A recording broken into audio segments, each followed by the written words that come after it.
ಪಾಪಿಗಳ ಲೋಕ ಪಾಕಿಸ್ತಾನ ಪಾತಾಳಕ್ಕೆ ಬಿದ್ದಿದೆ.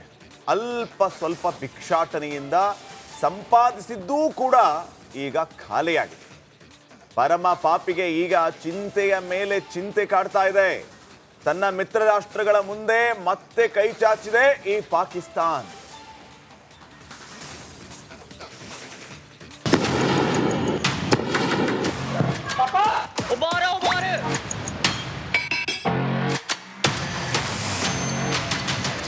ಕಾಲು ಕೆರೆದು ಜಗಳ ಮಾಡುತ್ತಿರುವ ಪಾಕ್ ಪಾತಾಳ ಕಂಡಿದೆ.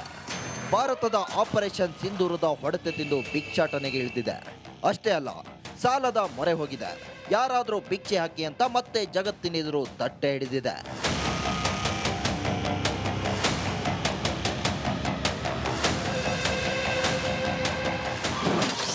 ಮತ್ತೆ ತಟ್ಟೆ ಹಿಡಿದ ಪಾಪಿ ಪಾಕಿಸ್ತಾನ. ಸಾಲಕ್ಕಾಗಿ ಭಿಕ್ಷೆ ಬೇಡುತ್ತಿದೆ ಉಗ್ರ ರಾಷ್ಟ್ರ.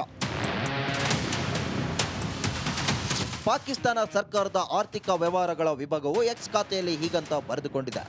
ಹೌದು, ಶತ್ರು ರಾಷ್ಟ್ರದಿಂದ ಉಂಟಾದ ಭಾರೀ ನಷ್ಟದಿಂದ ಪಾಕಿಸ್ತಾನ ಸರ್ಕಾರ ಅಂತಾರಾಷ್ಟ್ರೀಯ ಪಾಲುದಾರಿಕೆಗೆ ಹೆಚ್ಚಿನ ಸಾಲಕ್ಕೆ ಮನವಿ ಮಾಡಿದೆ. ಯುದ್ಧ ಮತ್ತು ಷೇರು ಕುಸಿತದ ಹೊಡೆತ ಕಡಿಮೆ ಮಾಡುವಂತೆ ಅಂತಾರಾಷ್ಟ್ರೀಯ ಪಾಲುದಾರರನ್ನು ಒತ್ತಾಯಿಸುತ್ತಿದೆ ಎಂದು ಬರೆದುಕೊಂಡಿದೆ. ಟ್ವೀಟ್ ಮಾಡಿ ಇಂಟರ್ನ್ಯಾಷನಲ್ ಲೆವೆಲ್ನಲ್ಲಿ ತನ್ನ ಮರ್ಯಾದೆಯನ್ನು ತಾನೇ ಹರಾಜು ಹಾಕಿಕೊಂಡ ಬಳಿಕ ಪಾಕಿಸ್ತಾನ ಆರ್ಥಿಕ ವ್ಯವಹಾರಗಳ ಸಚಿವಾಲಯವು ಎಕ್ಸ್ನಲ್ಲಿ ನಮ್ಮ ಖಾತೆ ಹ್ಯಾಕ್ ಆಗಿದೆ, ಅದನ್ನು ನಾವು ಟ್ವೀಟ್ ಮಾಡಿಲ್ಲ ಎಂದು ಸುದ್ದಿ ಸಂಸ್ಥೆಯೊಂದರ ಮೂಲಕ ಹೇಳಿಸಿದೆ.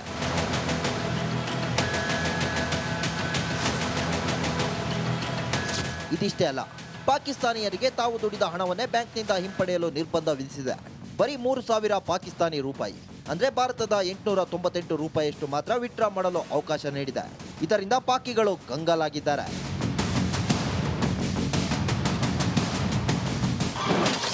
ಯಾರದ ದುಡ್ಡು ಎಲ್ಲಮ್ಮನ ಜಾತ್ರೆ.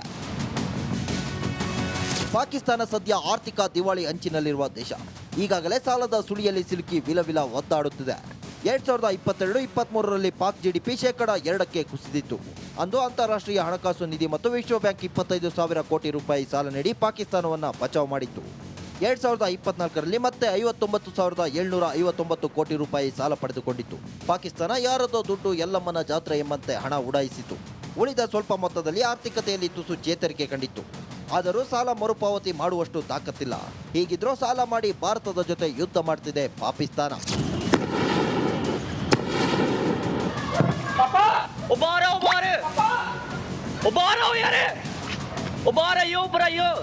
ಒಟ್ನಲ್ಲಿ ಪಾಕ್ ಬಿಕಾರಿಯಾಗಿದೆ. ಶೇಮ್ ಅನ್ನೋ ಸ್ಥಿತಿಗೆ ಬಂದಿದೆ. ಕೊಟ್ಟ ಸಾಲ ಹಿಂತಿರುಗಿಸದೆ ಇದ್ರೆ ವಿಶ್ವ ಬ್ಯಾಂಕ್ ಮತ್ತು IMF ಪಾಕ್ ಕಾಲರ್ ಹಿಡಿಯೋದಂತೂ ಪಕ್ಕಾ. Bureau report, republic Kannada.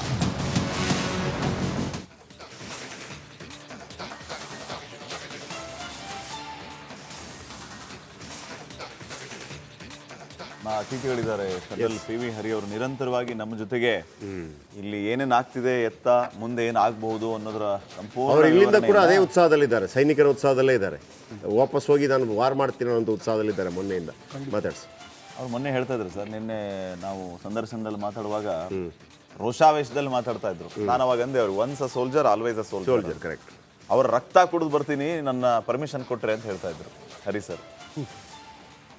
Sir, ಈಗ ಸದ್ಯಕ್ಕೆ ಆಗ್ತಾ ಇರುವಂತಹ ಬೆಳವಣಿಗೆಯನ್ನು ನೋಡಿದ್ರೆ ನಿಮ್ಗೆ ಏನು ಅನ್ಸುತ್ತೆ? ಮುಂದೆ ಏನಾಗ್ಬೋದು ಅಂತ? ಇದು ಇವತ್ತು ರಾತ್ರಿ ಯು ಕ್ಯಾನ್ ಎಕ್ಸ್ಪೆಕ್ಟ್. ಇವತ್ತು ರಾತ್ರಿ you can expect some action by Pakistan. ಅದಕ್ಕೆ ತಯಾರಿದ್ದಾರೆ. ಡೆಫಿನೆಟ್ಲಿ ಎಲ್ಲ ಬಿಲ್ಡಪ್ ಆಗಿದೆ. ದೇರ್ ಇಸ್ ನೋ ಕ್ವಶನ್ ನಾವು. ಏಕೆಂದರೆ ನಿನ್ನೆ ರಾತ್ರಿಯಿಂದ ಇವತ್ತಿನ ಬೆಳಗಿನವರೆಗೆ ನೋಡಿದ್ದೀರಿ ಎಷ್ಟೆಷ್ಟು ಡೆವಲಪ್ಮೆಂಟ್ ಆಗಿದೆ. ಬಟ್ ನಾವು ಇದು ನೋಡಿ ಅಪ್ರಿಷಿಯೇಷನ್ ಮಾಡಬೇಕು. ನಮ್ಮ ಡ್ರೋನ್ಗಳಾಗಲಿ ಅಟ್ಯಾಕ್ ಆಗಲಿ ಡೇ ಟೈಮಲ್ಲಿ ನಡೆದಿದೆ. ನಾವು ಎದುರಲಿಲ್ಲ. ಅಂದರೆ it shows the confidence on our own technology, our own weapon. ಇದನ್ನು ಇವರು ರಾತ್ರಿ ಮಾಡಿದ್ರೆ ನಾವು ಹಗಲು ಮಾಡ್ತಾ ಇದ್ದೀವಿ. ಉಳಿಸ್ಕೊಳ್ಳಿ, ನಿಮ್ಮನ್ನು ಉಳಿಸ್ಕೊಳ್ಳಿ ಅಂತೇಳಿ challenge. It's a challenge to the Pakistan. ಎದುರಾಬದ್ರ ಫೈಟ್. ಆ ಥರ ಎದುರಾಬದ್ರ ಫೈಟ್. ಡೇ ಟೈಮೇ ನೀವು ರಾತ್ರಿ ಮಾಡಿದ್ರೆ ನಾವು ಹಗಲತ್ತಲ್ಲೇ ನುಗ್ಗಿ ಹೊಡಿತೀವಿ. ಹೋಗ್ಲಿ ಹೊಡಿತೀವಂತ. ಈಗ ಯಾಕೆಂತ ಹೇಳಿದ್ರೆ 2 ಸೇನೆಗಳು ರೆಡಿ ಇದೆ ಯುದ್ಧಕ್ಕೆ. ಇದನ್ನ ಫೇವರಬಲ್ ಟೈಮ್ ಬಂದಾಗ ಅವರ ರಿಯಾಕ್ಷನ್ಸ್ ಮೇಲೆ ಕಮಾಂಡರ್ಗಳು ಮುಂಚೆನೇ ಪ್ಲ್ಯಾನ್ ಮಾಡಿದ ಹಾಗೆ ಅದನ್ನು ಮುಂದುವರಿಸ್ತಾರೆ. ಬಟ್ ಒಂದು ಹೇಳ್ತೇನೆ, ಐ ಆಮ್ ವೆರಿ ಹ್ಯಾಪಿ. ನಾನು ಆವತ್ತು ಹೇಳಿದ ಹಾಗೆ ಬರೀ ದೇವಸ್ಥಾನಗಳಲ್ಲಿ ಮಾತ್ರ ಯಾಕೆ ಸೈನಿಕರಿಗೆ ಯಶಸ್ವಿ ಆಗಲಿ ಅಂತೇಳಿ ಪೂಜೆ ಮಾಡೋದು, ಎಲ್ಲ ಧರ್ಮದವರು ಮಾಡಬೇಕು ಅಂತ. ನೋಡಿ ಇವತ್ತು ಅದೇ ರೀತಿ ತಿರಂಗ ಯಾತ್ರೆ ಆಗಿ ನಮ್ಮ ಸನ್ಮಾನ್ಯ ಮುಖ್ಯಮಂತ್ರಿಗಳು, ಉಪಮುಖ್ಯಮಂತ್ರಿಗಳು, ಮಿನಿಸ್ಟರ್ಸ್ಗಳು ಎಲ್ಲರೂ ಹೋಗಿ ದೇವಸ್ಥಾನ, ಚರ್ಚ್, ಮಸೀದಿಗಳಲ್ಲೆಲ್ಲ ಪ್ರಾರ್ಥನೆ ಮಾಡಿದ್ದನ್ನು ನೋಡಿದರೆ ಖಂಡಿತ ಇದು ಒಂದು ನೈತಿಕ ಬಲ, ಒಂದು ಮೊರಾಲ್ ಬೂಸ್ಟಿಂಗ್ ಆಗುತ್ತೆ ನಮ್ಮ ಸೈನಿಕರಿಗೆ. ನಮ್ಮ ಏರ್ಫೋರ್ಸ್ನ ಸಿಂಹಗಳು, ಆ ಟೈಗರ್ಸ್ಗಳು ಕಾಲ ಬೈರೋರಿಗೆ ಹೋಗಿ ಮುಂದೆ ನುಗ್ಗಿ ಶತ್ರುವಿನ ಎಡೆ ಮುರಿತಾ ಇದ್ದಾರಲ್ಲ, ಇದನ್ನು ಬೇಕು. ಈ ರೀತಿ ಇಡೀ ದೇಶನೇ ಒಂದಾಗಬೇಕು. ಆವಾಗ ಇದು ಖಂಡಿತ ಸಕ್ಸಸ್ ಆಗ್ತದೆ. ಇದು ನಮ್ಮದು ಪ್ರಜಾಪ್ರಭುತ್ವ ರಾಷ್ಟ್ರ. ಇವಾಗ ಸಾಯಂಕಾಲ 5 ಗಂಟೆಗೆ ಇವರು ಹೇಳಿದ ಹಾಗೆ ಆ ಸುದ್ದಿಯಲ್ಲಿ ಖಚಿತ ಮಾಹಿತಿ ಬರ್ತದೆ. ನೋ ಫೇಕ್ ನ್ಯೂಸನ್ನು ಯಾರೂ ರ್ಯೂಮರ್ಸ್ಗಳನ್ನು ಕೇಳಬಾರ್ದು. ಅದಕ್ಕೆ ತಕ್ಕಂತೆ ಆಗಾಗ ಸುದ್ದಿಗೋಷ್ಠಿ ಆಗ್ತಾ ಇದೆ. ಅದೇ ಪಾಕಿಸ್ತಾನದಲ್ಲಿ ಈ ರೀತಿ ಸುದ್ದಿಗೋಷ್ಠಿಗಳು ಆಗೋದಿಲ್ಲ. ಯಾಕೆಂತ ಹೇಳಿದರೆ ಅದು military influenced, army influenced government. ಅದು ಮೇಲಾಗಿ ಅವ್ರಿಗೆ ಈ ಪ್ರೆಸ್ ಮೀಟ್ ಮಾಡೋಕ್ಕಾದ್ರೆ ಏನಿದೆ ಸರ್, ನಮ್ಮನ್ನ ಇಷ್ಟು ಕಡೆ ಹೊಡೆದ್ರು, ನಾವು ಇಷ್ಟು ಕಡೆ ಹೊಡೆಸ್ಕೊಂಡ್ವಿ ಅಂತ ಹೇಳ್ಬೇಕಷ್ಟೇ ಅವ್ರು. ಆಮೇಲೆ ಇನ್ನೊಂದು ನಿಮಗೆ ಹೇಳ್ತಿದ್ದೀನಿ ಶ್ರೀಪಾದ್ ಅವರೇ, ಶಾಬಾಜ್ ಶರೀಫ್ ಎಲ್ಲಿ ಓಡಿಯೋದ ಆಗಿಲ್ಲ. ಅವನಿದ್ದು ಏನು ಪ್ರಯೋಜನ? ಶಾಬಾಜ್ ಶರೀಫ್ ಒಂದು ವೇಳೆ ಪ್ರಧಾನಮಂತ್ರಿಯಾಗಿದ್ದೋ ಸಹ ಅವನಿಂದ ಏನು ನಡೀತು? ಅವನಿಂದ ಏನಾದರೂ ಕೇಳಿಕೊಂಡು ಇವನು ಮಿಲಿಟ್ರಿಯವರು ಹೋಗಿ ಪೆಹಲ್ಗಾಮಲ್ಲಿ ಅಟ್ಯಾಕ್ ಮಾಡಿದ್ರ?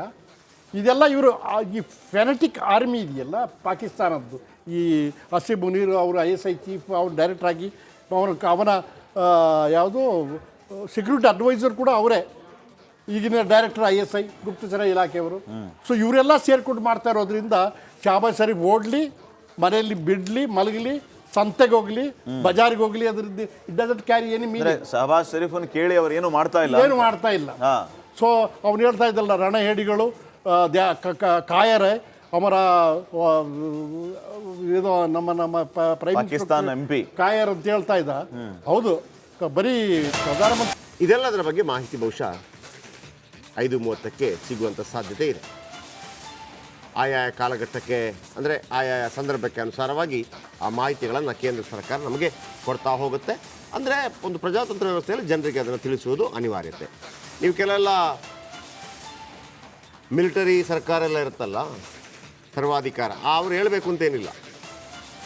ಪ್ರಜಾತಂತ್ರ ವ್ಯವಸ್ಥೆಯಲ್ಲಿ ನಾವು ಆಯ್ಕೆ ಮಾಡಿದಂಥ ಸರ್ಕಾರ ಅದರ ಬಗ್ಗೆ ಮಾಹಿತಿಯನ್ನು ನಮಗೆ ಕೊಡಬೇಕು.